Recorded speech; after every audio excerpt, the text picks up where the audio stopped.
నమస్తే welcome to KNR channel నేను KV ముందుగా హెడ్లైన్స్ అవినీతి బయట పెడుతున్నామని అక్కసుతో కాంగ్రెస్ పార్టీ విమర్శలు గుప్పిస్తోంది ప్రధాని నరేంద్ర మోదీ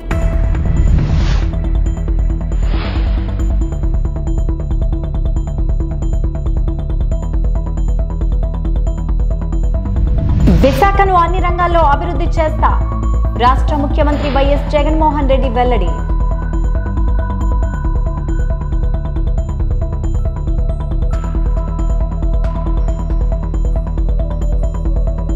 విశాఖలో రాజకీయం వేడి విశాఖ దక్షిణ నియోజకవర్గం విశాఖకు గుండెకాయ ఈ నియోజకవర్గం నుంచి పోటీ చేసేదెవరు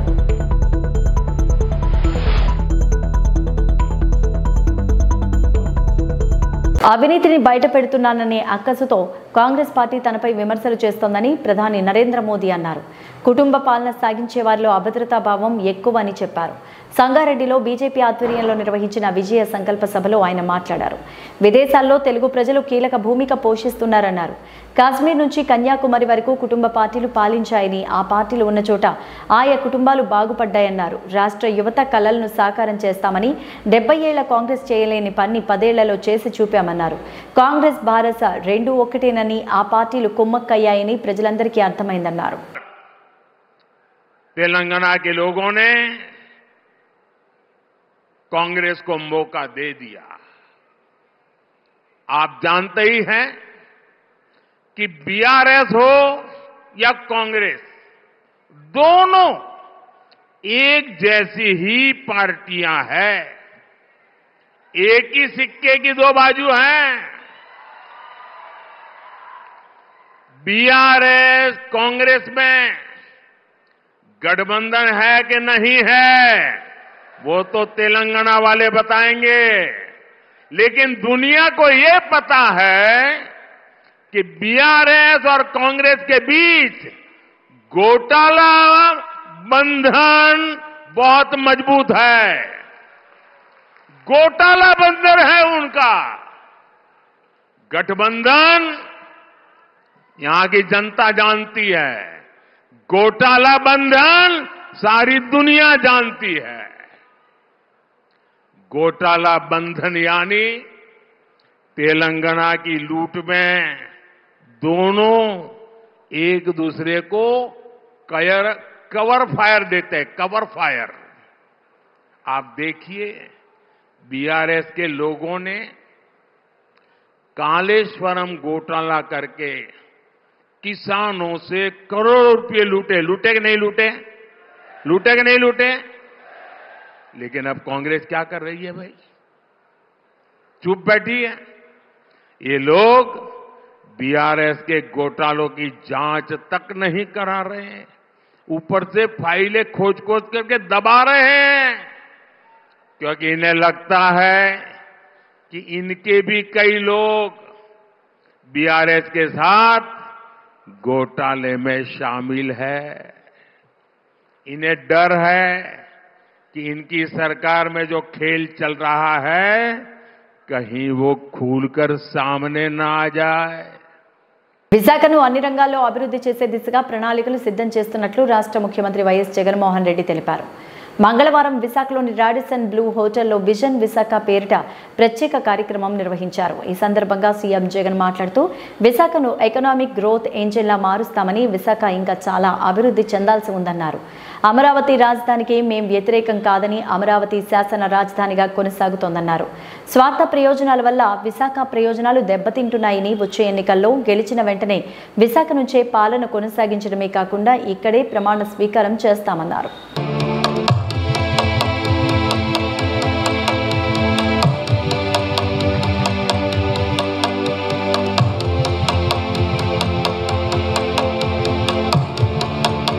Ladies and gentlemen, a huge round of applause for Vision Vishakha and the coffee table book that serves as a powerful reminder of a powerful vision for the state of Andhra Pradesh. Under the able leadership of the Honorable Chief Minister Shri Y.S. Jaganmohan Reddy Garu.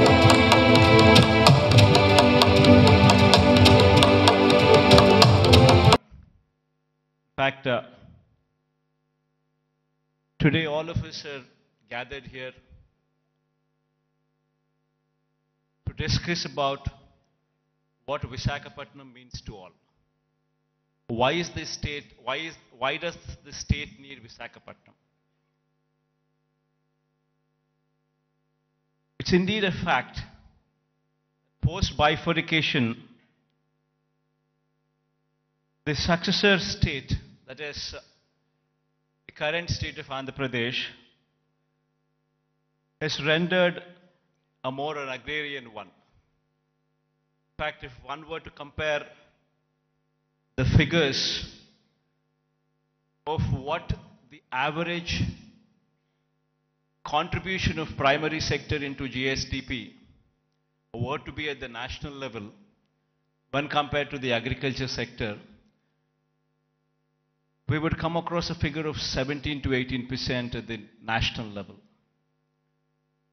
Whereas when it comes to our state, we're talking about a figure of 35%.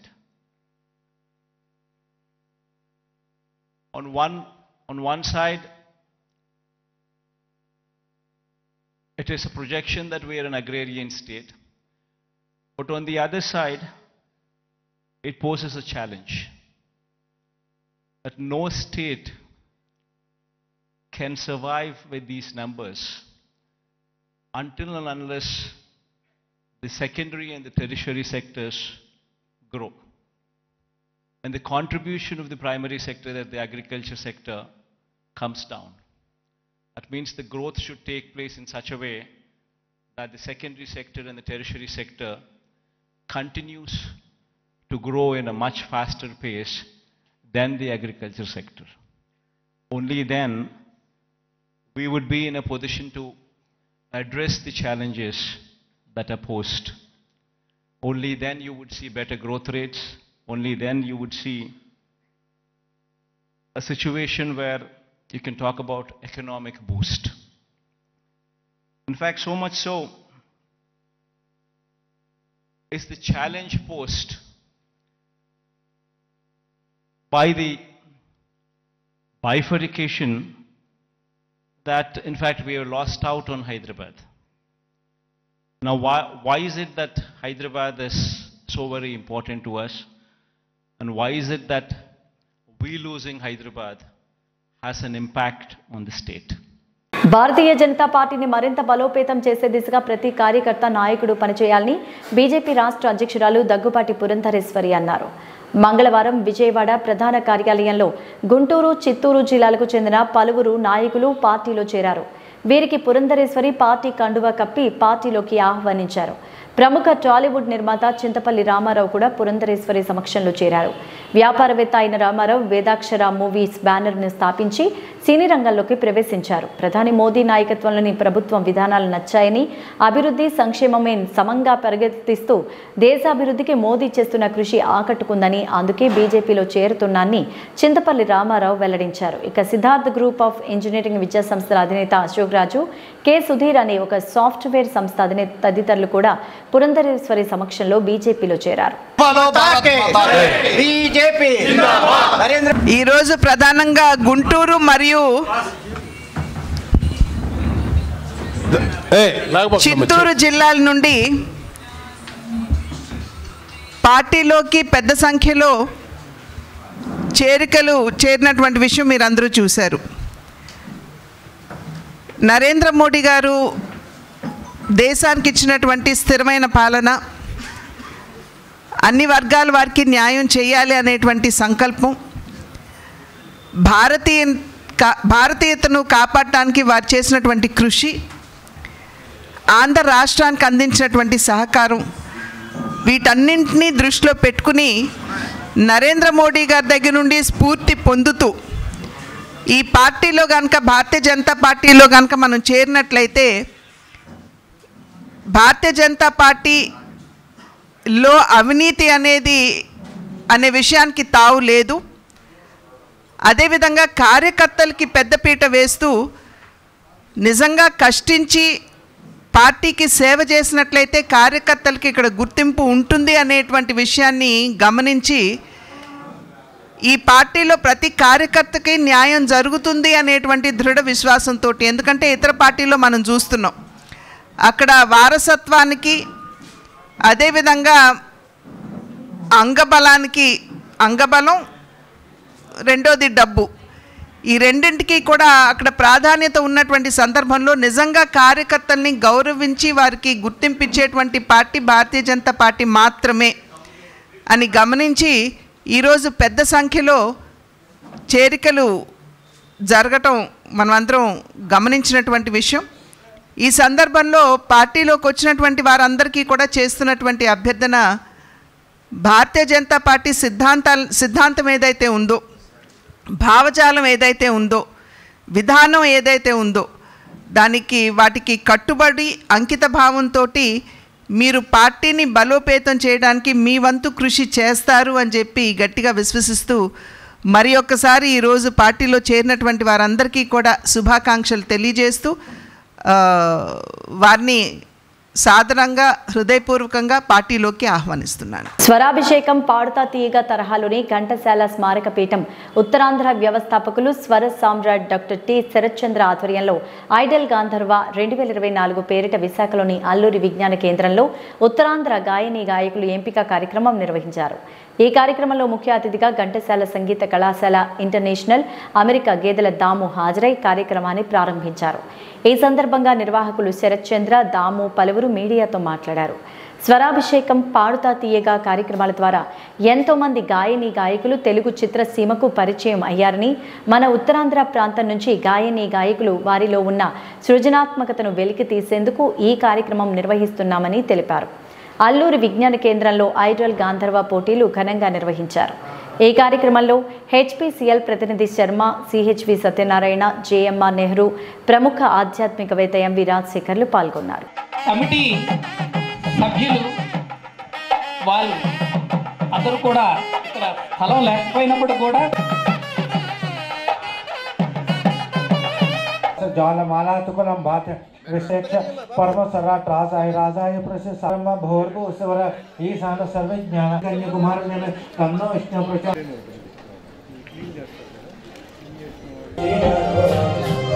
काले नंचे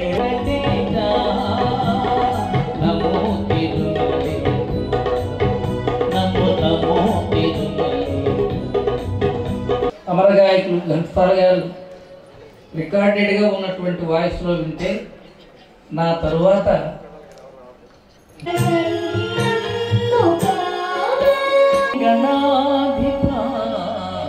పాడారు లక్ష్మి గోధ చాలా ఉందని చెప్పి అద్భుతంగా. ఇప్పుడు ఒక్కొక్క పాటను ముందు పాడి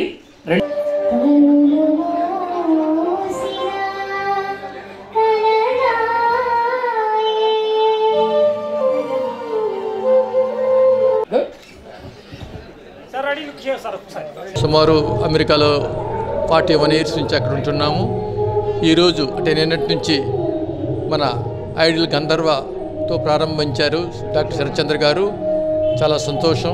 ఈ విధంగా మన న్యూస్ ఛానల్కి మరొకసారి ధన్యవాదాలు. నిన్న ఆల్మోస్ట్ లైక్ 400 people వచ్చారండి, ఆల్ సింగర్స్ ఉత్తరాంధ్రలో. దాంట్లో ఒక 100 మందిని సెలెక్ట్ చేశారు. ఆ 100 మందిలో కూడా 100 ఎపిసోడ్స్ చేసుకొని ఒక 6 మాసాల్లో పూర్తి చేసి సేమ్ థింగ్ బాల మన స్వరాభిషేకం పాడుతా తీయగా విధంగా ఇది ఫస్ట్ టైం మనం స్టార్ట్ చేస్తున్నాము. ఆ విధంగా ఎంపిక చేసిన వాళ్ళందరినీ కూడా ఇక్కడ అదే అమెరికా కూడా తీసుకుని వెళ్ళి వాళ్ళకి ప్రోత్సహిస్తాం. అదేవిధంగా అక్కడ కూడా అమెరికాలో కూడా ఘంటసాల సంగీత కళాశాల ఇంటర్నేషనల్ స్థాపించారు డాక్టర్ శరత్చంద్ర గారు. దానికి అంతకుముందు నేను అధ్యక్షుడిగా ఉన్నాను. ఆ విధంగా దీంతోపాటు ఈ నిన్న కార్యక్రమం ఈరోజు కార్యక్రమంతో కలిపి మొత్తం అందరికీ కలిపి మేమెంతో కృషి చేసి వాళ్ళందరికీ కూడా మేము శిక్షణ ఇచ్చి వాళ్ళందరికీ తీసుకొద్దామని మనస్ఫూర్తిగా మేము అనుకుంటున్నాం. చాలా ధన్యవాదాలు. సుమన్ గారు ముఖ్యంగా నాకు చాలా పరిచయం అండి, 25 సంవత్సరాల నుంచి. ముఖ్యంగా అతను టైం తీసుకొని 3-4 days నుంచి మొత్తం షూటింగ్స్ ఆపుకొని విధంగా వచ్చారు. ఇక్కడ ఒకటే కాకుండా ఈ గంధర్వం కాకుండా మా ఊర్లో నేటివ్ ప్లేస్లో శ్రీకాకుళం దగ్గర కొత్తలకేవట్లో ఒక హై స్కూల్ ఒకటి కట్టించాము. దానికి 2,500 మంది పిల్లలు ఉన్నారు. దానికి కూడా అక్కడ మొన్న రీసెంట్గా మా తమ్ముడు చనిపోయాడు, 1.5 years, నాతో కలిపి 54 years. దానికి ప్రత్యేకంగా అతని తమ్ముడి కోసం మన కంప్యూటర్ బిల్డింగ్, కంప్యూటర్ ల్యాబ్ కూడా కొడుతున్నాము. రేపు మార్నింగ్ 8 o'clock తీసుకుని వచ్చి వాళ్ళందరికీ నేను కార్యక్రమం కోసం ముఖ్యంగా సుమన్ గారు వచ్చారు. విక్టరీ మీడియా ప్రేక్షకులందరికీ నమస్కారం. నా పేరు సుధారాణి. ఈరోజు ఐడిల్ నేను వాషింగ్టన్ DC దగ్గర వర్జీనియాలో ఉంటున్నానండి. ఈరోజు ఘంటసాల గారి ఐడిల్ గంధర్వ 2024 కార్యక్రమానికి ప్రత్యేక అతిథిగా నన్ను ఆహ్వానించినందుకు ఇక్కడికి వచ్చాను. అలాగే స్వర సామ్రాట్ శ్రీ ఘంటసాల గారి అపర ఘంటసాలగా పేరు ప్రఖ్యాతులు చెందిన శరత్ చంద్ర గారు ఈరోజు ఈ కార్యక్రమాన్ని ఎంతో ఘనంగా ఉత్తరాంధ్రలో ఉన్న ఎంతోమంది సింగింగ్ టాలెంట్ని బయటికి తీసుకొచ్చే ప్రయత్నంలో భాగంగా ఒక స్వరాభిషేకం, పాడుతా తీగ లాంటి కొన్ని కార్యక్రమాల్లాగే ఈ కార్యక్రమాన్ని చాలా పెద్ద లెవెల్లో చేయడం కోసం అని చెప్పేసి 100 ఎపిసోడ్లు చేయడం కోసం ఆయన ఈ యజ్ఞాన్ని తలపెట్టారు. దానిలో భాగంగా ఈరోజు విశాఖపట్నంలో అల్లూరి సీతారామరాజు విజ్ఞాన కేంద్రంలో చక్కటి కార్యక్రమం జరుగుతుందండి. మొత్తం నిన్న జరిగిన కార్యక్రమంలోంచి 150 మంది పాల్గొనగా అందులోంచి 75 మందిని సెలెక్ట్ చేసుకోవడం జరిగింది.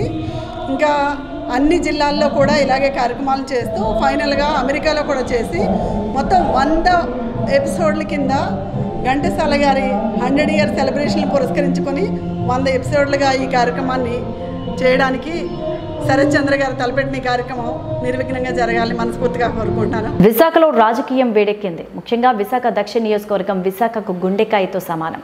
ఈ నియోజకవర్గం ఎమ్మెల్యేగా ఎవరు గెలిస్తే వారే ఆ పార్టీతోనే అధికారం వస్తుంది. ఇప్పటి వరకు అదే సెంటిమెంట్ కొనసాగుతోంది. అందుకే అందరి దృష్టి ఈ నియోజకవర్గంపైనే ఉంది. రోజు రోజుకి మారుతున్న రాజకీయాలు పరిణామాలపై విక్టరీ మీడియా స్పెషల్ ఫోకస్ చూద్దాం. టీడీపీ విశాఖ దక్షిణ నియోజకవర్గ టికెట్ కోసం బలమైన పోటీ నెలకొంది. నియోజకవర్గ ఇన్ఛార్జ్ గండి బాబ్జీ కొంతకాలంగా టీడీపీ దక్షిణ టికెట్ రేస్లో ఉన్నారు.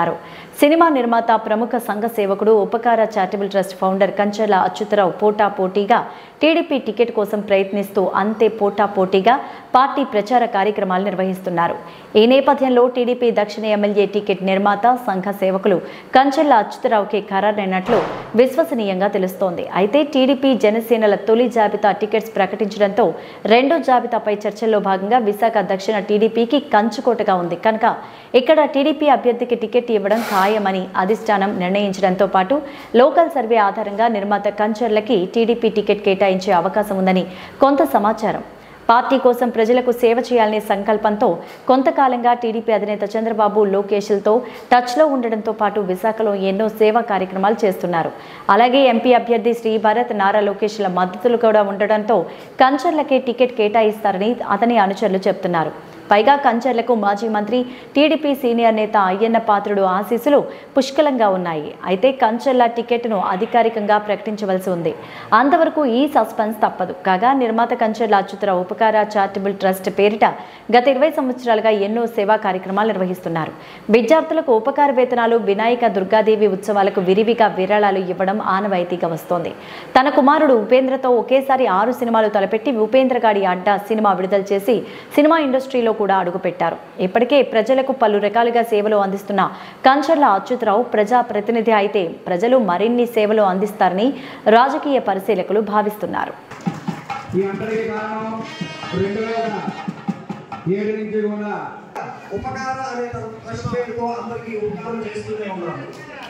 విద్య, వైద్య రంగం, కళారంగం, క్రీడారంగం మొదలు అనేక రంగాల్లో ఉపకార ట్రస్ట్ ఇస్తున్నారు. వాటిని పీస్పాటి రాఘవన్ గారు, మార్చి రాఘవన్ గారు 2 విషయాలు చెప్తారు. దయచేసి అందరూ కూడా వినండి. శ్రీ కంచర్ల అచ్యుతరావు గారికి బాలభాను అర్చక మరియు పురోహిత సంఘం తరపున ఇవే బులెటిన్ అప్డేట్స్. నమస్తే.